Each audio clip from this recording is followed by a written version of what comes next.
sur le référendum de Oui. 95. Qu'est-ce que vous vous rappelez de cette journée-là en tant que telle? Ben, je me rappelle vraiment, donc plusieurs y ont cru. Hein. Moi, j'ai fait partie de ces personnes-là, je le dis, là, j'ai voté pour le oui à ce moment-là. Donc, moi, je pensais vraiment ce que je voyais dans la société québécoise de ces années-là, c'était certainement pas donc cette virulence qu'on va voir par la suite. Au même moment où il y avait le référendum sur la souveraineté, il y avait une guerre épouvantable en ex-Yougoslavie.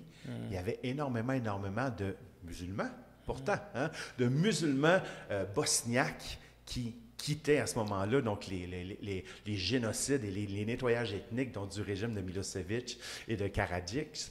Et c'était une non-question. Donc, c'était clair que cette tradition d'accueil, en pleine année référendaire, vraiment, faisait encore partie de l'ADN, non seulement de ce parti politique-là. Donc, oui, j'ai fait partie de ces personnes-là qui ont véritablement cru donc, que le Québec accéderait donc, à la souveraineté politique.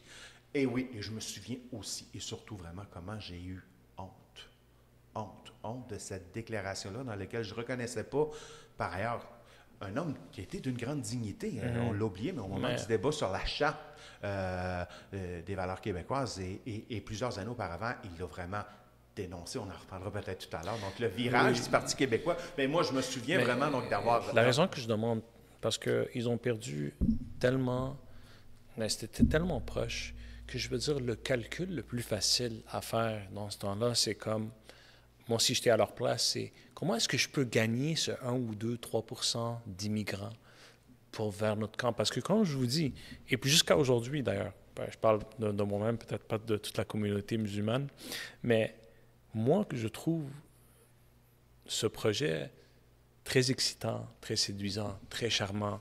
Je veux faire partie de ce projet-là. Mais quand tu me mets en conflit entre choisir que le Québec devient un pays ou que je lâche mes valeurs, tu me mets dans un choix très impossible. Et je ne Et peux voilà, pas faire ce choix-là. exactement. Et le fait que tu m'obliges à faire ce choix-là, ça veut dire que moi, j'ai peur de rejoindre ton côté, honnêtement. Ce qui est malheureux pour moi, c'est que le 95, c'est pas ce que Jacques Parizeau a dit. Parce que ce que Jacques Parizeau a dit, peut-être était dû au fait qu'il était quelqu'un de passionné par rapport à ce projet-là. C'est compréhensible. Je ne le justifie pas, je le comprends. Cependant, ce qui est triste, c'est que le Parti québécois n'a pas fait le calcul après que, OK, c'est ce 1 ou 2, 3% qui nous manquait. Qu'est-ce qu'on peut faire pour le chercher? C'est aussi simple que ça. Bien, tout à fait. Puis par ailleurs, l'héritage de Jacques Couture, mais l'héritage aussi de Gérald Godin, c'était précisément ça. Donc, faire un Québec pluriel dans lequel les forces indépendantistes, il faut voir aussi l'horizon, là. L'horizon aussi qui était celui donc des années 60 et du projet indépendantiste. C'était celui donc des fronts de libération nationale. C'était aussi la solidarité avec les luttes du peuple chilien, la solidarité aussi avec le peuple palestinien. On a tendance à l'oublier, mais il y avait donc au sein même donc des comités Québec-Palestine, des comités Québec-Chili. Donc, c'était présent, je dirais, c'était dans la matrice même de ce parti politique-là. Donc, pour les chrétiens progressistes, pour les nationalistes progressistes, ce moment-là, c'est vraiment donc un passage à vide.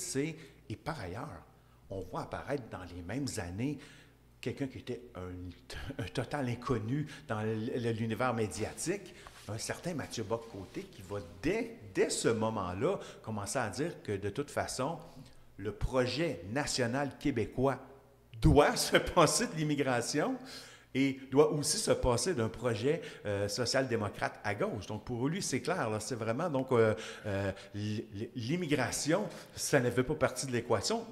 L'immigration fait partie du problème, voire l'immigration est le problème.